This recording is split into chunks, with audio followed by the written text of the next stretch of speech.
Hello and welcome to Eco-Terrorism. I'm Zeinab Bailoun. Most of us are used to supermarkets, restaurants, and food being constantly available. Yet for many people, access to safe food is less prevalent, and even being sure of a nutritionally adequate diet is difficult. For more on this issue, let's take a look at this first report. As the environmental and ecological situation in our planet becomes catastrophic, individuals and governments should engage in restorative policies to avoid spilling over into a dire state. The connection of our body and ecology is of a great importance for the preservation of our sustainable environmental development. How does the connection between the ecosystem health on one hand and the health and well-being of people on the other hand work? Moreover, how does food consumption affect our environment? In this regard, dietitians and environmentalists believe that a healthy meat-balanced diet would definitely contribute in solving many environmental and economic problems. However, what we mean by healthy food is that the product must meet certain criteria that limit the amount of fat, saturated fat, cholesterol, and sodium, and require specific amounts of vitamins, minerals, or other beneficial nutrients. The concern now is how much consuming healthy food would contribute in the saving of the planet. The Food and Agriculture Organization of the United Nations revealed a report in 2006, which included the reasons for the necessity of adopting a healthy diet. The two most pressing reasons are the climate change and global population growth. In this sense, the UN believes that the explosion in the number of animals intensively reared for meat and milk on one hand witnesses a similar livestock revolution on the other hand. These environmental and ecological evolutions now contribute, according to the United Nations, to the emission of nearly 1/5 of global greenhouse gas productions. Moreover, according to the Environmental Defense Fund, if every American skipped one meal of meat per week and substituted vegetarian foods instead, the carbon dioxide savings would be the same as taking more than 500,000 cars off the US roads.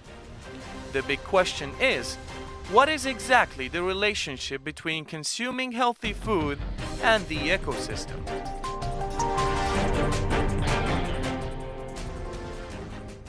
So joining us today in the studio is Ms. Tala Al-Ashkar, the representative of the Wellness Project.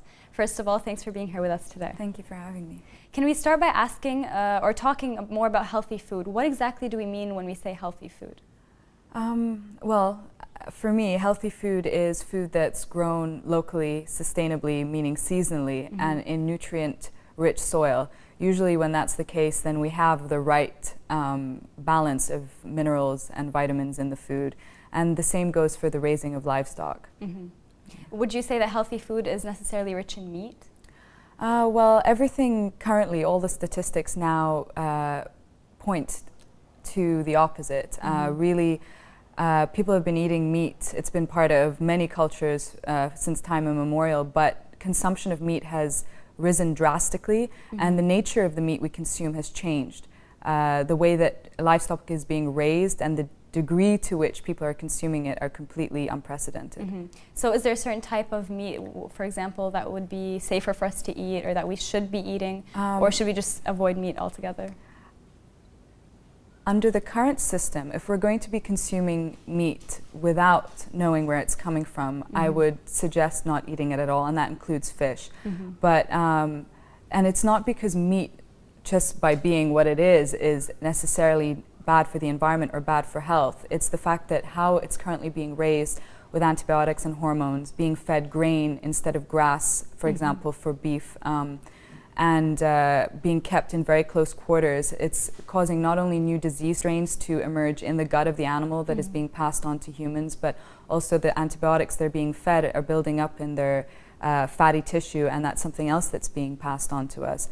Yeah, so that's... Would you say that, for example, going to local butchers or going to more to places where we know where they're getting their meat from? Is that safer? Is that better? Absolutely. I think asking questions is the first step forward. Asking questions and getting to know your farmer, getting to know your butcher, really knowing what the local sources of your food are. And understanding labeling, I think, has become really important, because labeling can be deceptive and it can also be really informative. It just depends on how much you expose yourself to and how much you know. What about here in Lebanon specifically? What's it like? Well, I think in Lebanon, my exposure here is actually quite limited, but I do know that more and more industrial systems from abroad are starting to be implemented here in terms of, let's say, chicken farming. A lot more of the factory farm system is coming into play, and that's something that we need to pay attention to. And it's negative. It's negative, definitely, because with factory farming, antibiotic use has to skyrocket to deal with the filthy conditions which cause disease. But we also have a wealth of agricultural and livestock rearing knowledge that is still being used by small farmers, and that we have to kind of hold on to and make sure we hang on to, and continue encouraging people and supporting local small farmers. What's the difference between healthy food and organic food? Today, I wouldn't say there's much of a difference. I think that healthy food primarily should be food that has the least amount of pesticides and herbicides in it, that is, and in terms of livestock, that has the least antibiotic and hormone exposure. Animals that are living their natural pasture raised lifestyles rather than in farms, and for our foods not to be genetically modified. So organic kind of fits the bill in terms of healthy food, and that passes over into your diet. If you're eating a range of foods that are all from your local fields, you're much more likely to be eating healthy. Do you think this is feasible? Do you think it's something that we can actually depend on or expect of people, especially in Lebanon or in the Middle East, where I say it's more difficult to find, you know, it's organic a very food good question. That's cheap, that's not so expensive. Yes, right now organic food is expensive, and it isn't, it's not sustainable to consider that everybody's going to be able to afford that. It's definitely a position of privilege, but that is something that we need to start putting pressure on the government for, and that's something globally. For example, in the US, high consumption of organic food and requests of that makes it more available on the market, and asking that the government subsidizes smaller farms and organic farms rather than heavily pesticide-ridden farms would be a step forward too. And in terms of seasonal eating, I know that in a lot of the Middle East that's difficult, but even if we cut it down to regional approaches to how we get our food would be a step forward. And cutting down meat consumption, like even if it was cut down to 1 day a week, we'd be making a massive difference. Actually, I mean, looking at the US context, which is always applicable, I mean, we can apply it here too. If Americans ate just one local and organic food meal per week, they would be using 1.1 million barrels of oil less each week. So that's, yeah, we can connect it to our fuel economy too. So you talked previously about labeling. How do you think we can apply this, or what do you think we should be looking for in terms of labeling to make sure that the food that we're eating is healthy, is organic, is something that we can depend on? That's also a complicated question. I know that if we're encouraging small farmers, labeling and getting them to actually do the testing required for labeling is expensive. So that's something that we need to look at and see how to make it feasible for people. And also encouraging more regional and national labeling bodies and education about what those bodies represent and what the labeling means. Because right now we're relying on the USDA and their labeling principles, and that doesn't really account for a lot of the small farms here. Do you think the movements towards this this awareness in, say, Lebanon and the Middle East, do you think it's enough? Or do you think we need more movements, more pushing of the government, more I think action? It needs to grow, of course. I think it needs to grow everywhere, but it should grow here because we're still at a place where we haven't industrialized our food systems to the degree that some other countries have. And we need to prevent ourselves from moving as a region into that direction as much as possible. And I think education is the first step. The same way advertising sees that as a key phrase, we want to get the children when they're young. Well, we need to work against that and make sure that our youth really knows where their food's coming from and takes a step in voting with their money. Can you talk a little more about the Wellness Project?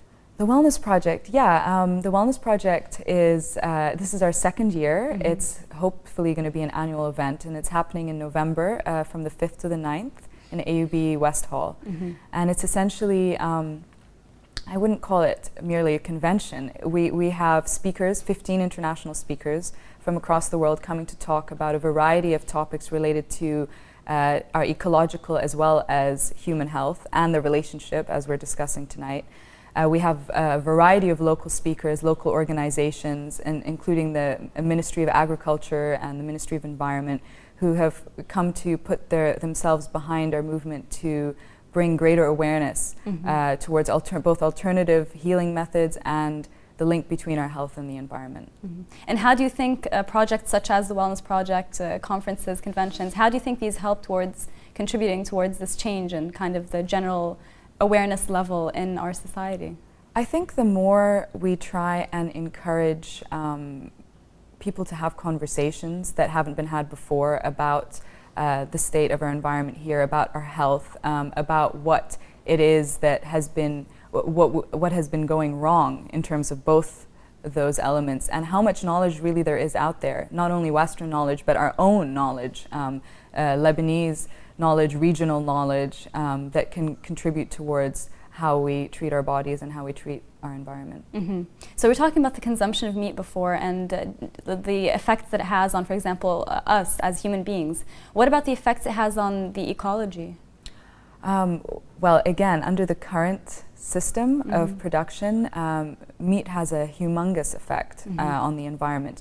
The levels, we can start for one, currently nearly all livestock production in the West, which is the predominant consumer and supplier at this point in time, eats genetically modified corn and soy. And the corn and soy is grown in massive monocultures, not only across the United States, but now across the developing world, as they're having to move, they're running out of arable land. So they're growing it elsewhere, and that's taking up not only a lot of the crop space that we could be using to grow food for human consumption, but it's also depleting the soil. It's also causing pesticide runoff into the water. And it's being fed to animals who should not be eating grains. They should be eating grass. And that's increasing their already large methane expulsion, which is an extremely pervasive greenhouse gas, and it's increasing drastically because of the industrial system. On top of that, the antibiotic and pesticide residue that is coming out of their waste is adding to the runoff, and it's polluting various other animals. And today, livestock takes up 20% of the Earth's non-water and ice land, and they're pushing a lot of other species out. So that's another concern. Thank you very much, Ms. Ashkar. We'll be off for a short break, but we'll be back, so stay tuned.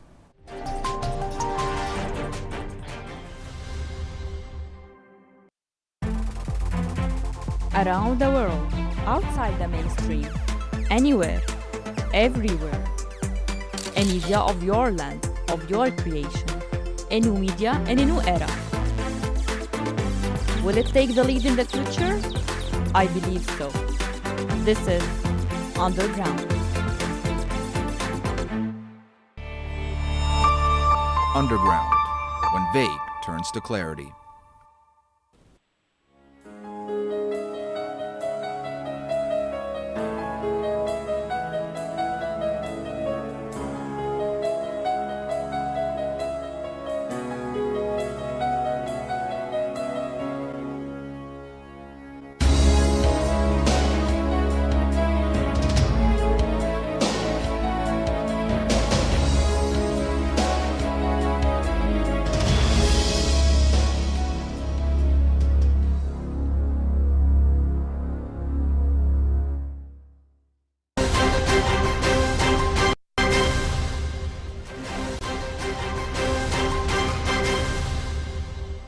Welcome back. Joining us by phone from Beirut is Ms. Dominique Anid, a Nutrition Health Officer in the Environment and Sustainable Development Unit at AUB.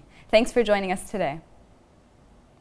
Thank you for inviting me to join your show. So how would you define healthy food? Okay, so healthy food is a big word. It can be defined in so many ways. By healthy, some would say it should be low in fat or low in sugar, rich in fiber. It has so many different definitions. I can't choose a single one. But nowadays, given that so many foods are undergoing different kind of processing, I always prefer to stay close to the natural foods. I would say that healthier food are the ones that are closer to their natural state. So the ones that didn't undergo lots of processing are healthier in my point of view. So what types of health risks do processed foods pose? Sorry? What types of health risks do processed foods pose? Why are processed foods bad? Oh, not all of them are bad, just to make this clear. But during the processing of foods, they undergo several chemical reactions, and sometimes the food content gets changed, and new bodies, for example, new types of fat have appeared because of the processing of food, such as a trans fat. It's a type of fat that doesn't exist in nature. It's a type of fat that appeared during processing of food, and it's the worst type because it actually decreases your good cholesterol and increases the bad one. So this is an example of how processing can affect. So what problems... Yeah. No, go ahead. No, I was going to add that on another hand, it has an environmental aspect, the processing of food and all these, the companies that process. What environmental consequences are these? Mainly gas production of toxic gases. So that's the main environmental effect that's produced. So what problems do you find that people typically tend to face in trying to follow a more healthy diet? The voice is not really clear. What problems? A bit low. What problems Sorry. do people typically face when they're trying to follow more healthy diets, trying to make sure that they're eating more healthy food? Yes, okay.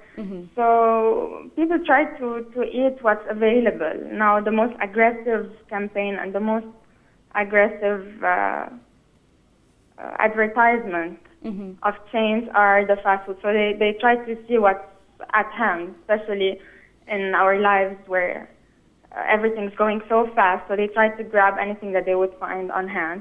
And unfortunately, many of the items that are readily available are processed fast food type of foods.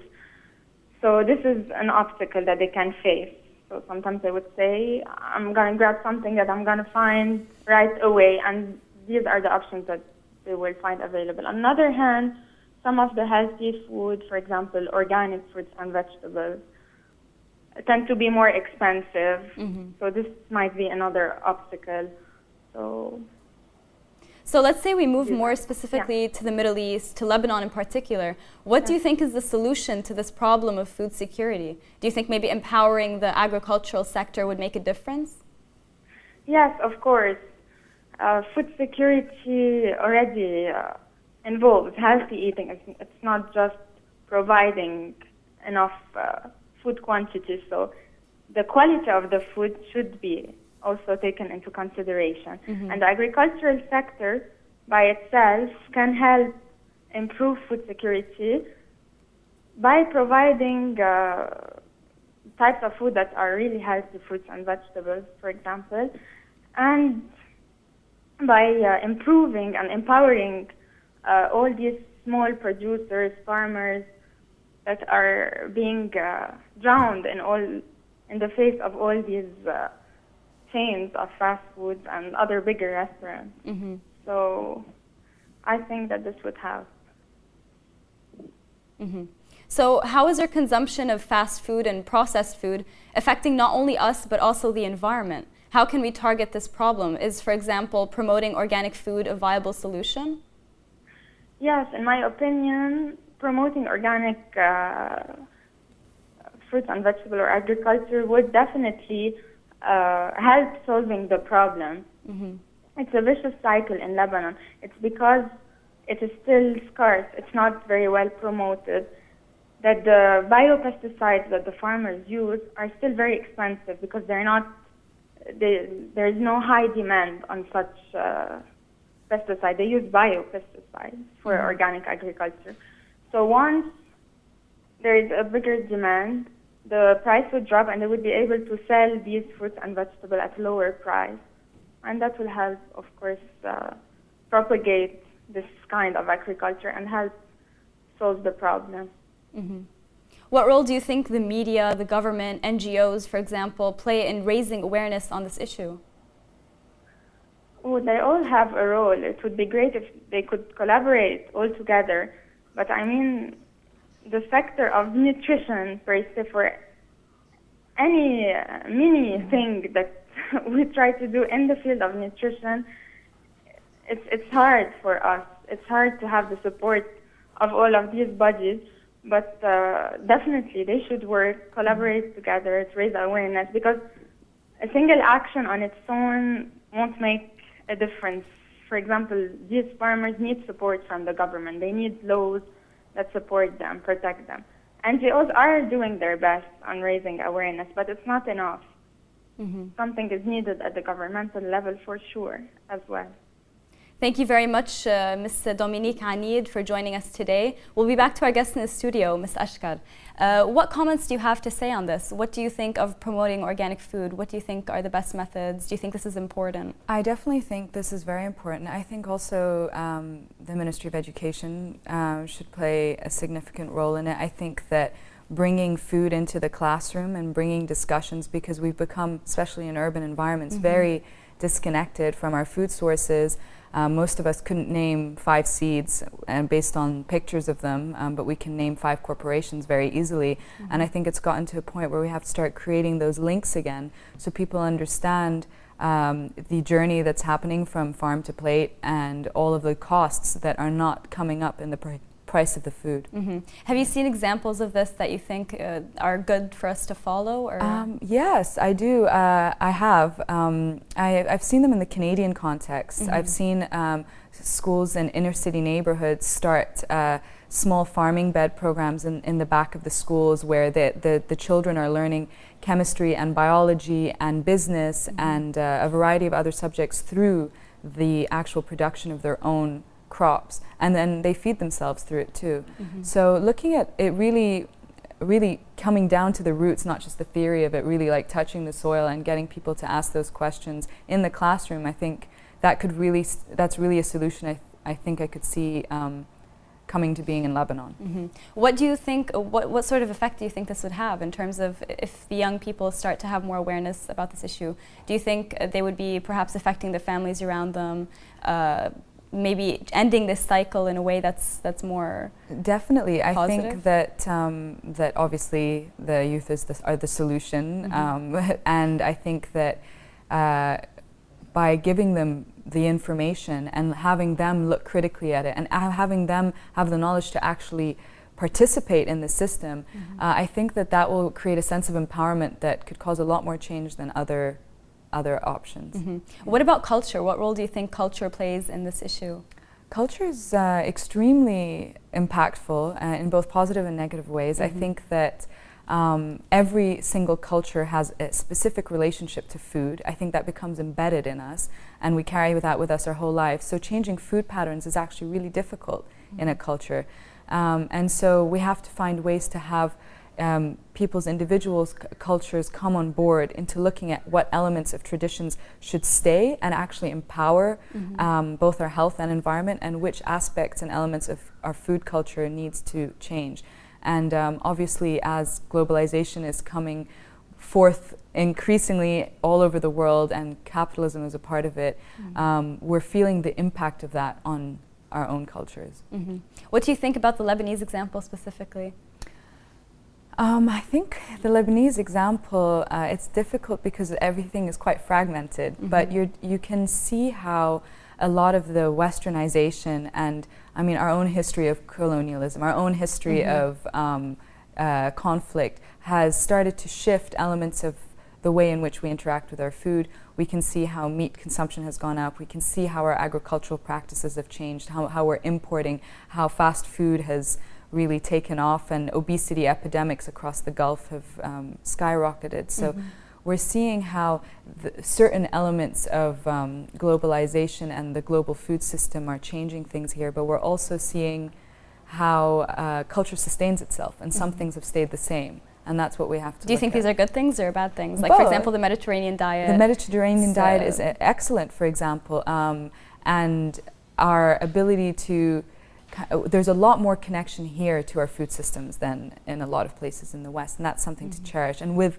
actually cooking, people cook here, the reliance on the TV dinners is something that hasn't really taken over. Yeah. Thank you very much for joining us today.